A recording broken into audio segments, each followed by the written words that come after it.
Yon, isang mapagpalang araw ulit mga kalakwatsero. So, ngayon panibagong araw, panibagong vlog po tayo. At ang gagawin po, nandito ako ngayon sa ating against light pa yata. Ayan, nandito tayo sa ating crayfish pond. Ayan. Okay, so ano ba gagawin natin ngayon sa araw na ito?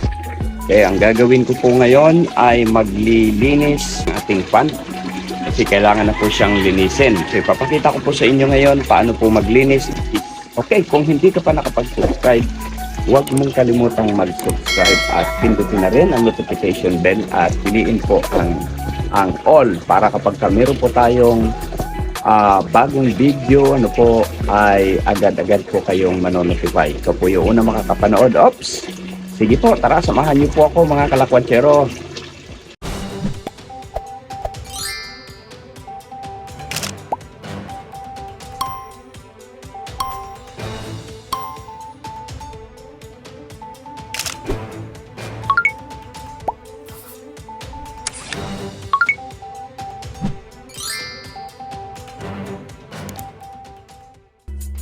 Ayan mga kalakwatsero, ang unang gagawin natin ngayon sa paglilinis ng ating tubig. Kukunin ko po yung tubig dito sa ibabaw. Meron tayo ditong pump. Okay, para hindi tayo masyadong mahirapan sa kumbaga matagalan sa pagtatanggal ng tubig. So gagawin ko nito ay kukunin lang natin itong ayan. Tapos isasahod lang natin dito. Pagka kaunti na lang ang tubig, saka natin tanggalin yung dumi, po, para malinisan talaga siya. Tapos itong tubig na to na malinis ay ibalik natin para hindi naman manibago ang ating crayfish sa bagong tubig. No, ganun lang po yung ginagawa namin. Kasi ang paglilinis ng tubig ay hindi talaga siya hindi 100% po. So kumbaga, tatanggalin ko lang yung luma niyang tubig para maibalik natin, para malinisan po natin yung nasa sobrang dumi na nung ang dami po mga dahon ng talisay kasi yan. Kaya po nadudurog na ganyan kasi kinakain nila yan yung dahon ng talisay. Nutrients din po yan, po. And then, pampababa po ng pH ng tubig. Then, habang hinihintay lang po natin itong pagpapababa ng tubig. Okay, so ganyan lang po. Tapos ito mamaya, ibabalik natin ito para hindi ma-water shock yung ating mga crayfish. Yun, water check din tayo mga kalakwatsero dito sa ito yung pang refill namin. Ayan. Nakababad na po ito galing sa Nawasa. Nakababad na ito ng parang 4 na araw na. Okay, at meron na rin mga dahon ng talisay yan para maipababa yung pH level ng ating tubig. At sa ngayon, nakakuha po tayo ng 8 yan, nagsi-7 pa siya. Yeah, mababa masyado ang ating pH dito, samantalang yung galing naman natin dito. Yan. Yung galing naman dito na existing nating tubig, ayan, yung existing nating tubig ay 9 masyadong mataas ang pH level po ng tubig natin dito ngayon, pero okay lang po yan, nakakaya naman ng crayfish natin. 9.16. Yan, second step natin mga kalakwatsero, ito yung ginagawa, sinasak yung pinapahigop yung mga dumi lang. Yan. So, ganyan lang ginagawa natin. Higupin lang yung mga dumi. Bali, ang kailangan, bumili lang ng ganitong pump. Yan, yung ganitong pump. Okay, tapos, isasak lang na ganun to. Yan. Kahit i-manual pump na lang kasi masyadong mataas yung ating pader. Manual pump lang. At least mabawasan yung dumi. Yan. So kaya naman basta manual pump lang. Ayaw magtuloy-tuloy kasi nga masyadong mataas yung pader.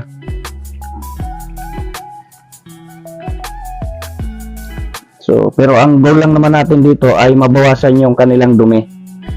Hindi man makuha ng 100%, pero mababawasan.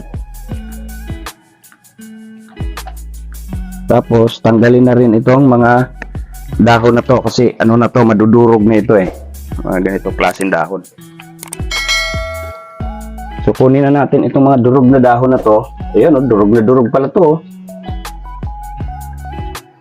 Ito.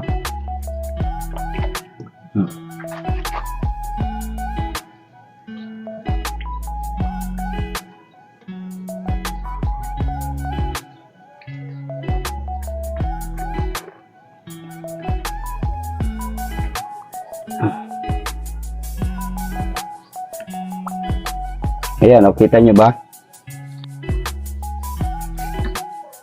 Ayan o, kahit pa paano, na ano siya, nadadala yung mga dumi. Ayan.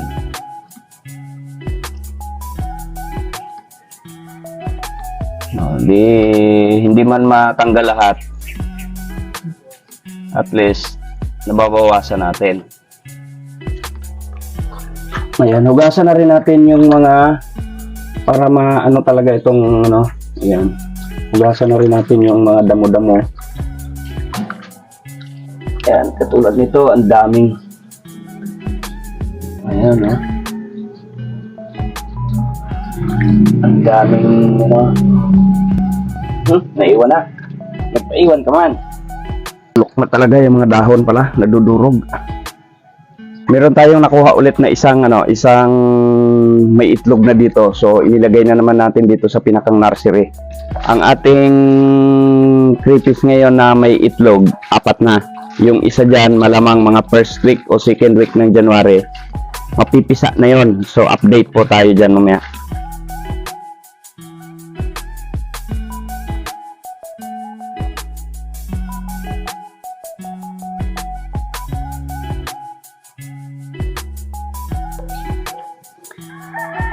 Yan, ito namang pinag-drain na natin ng mga dumi. Pwede na rin pandilig ng mga halaman ito. Yan, pandidilig naman ng halaman. Saka yung kanyang mga dahon na madudurog na, tuloy-tuloy na yan.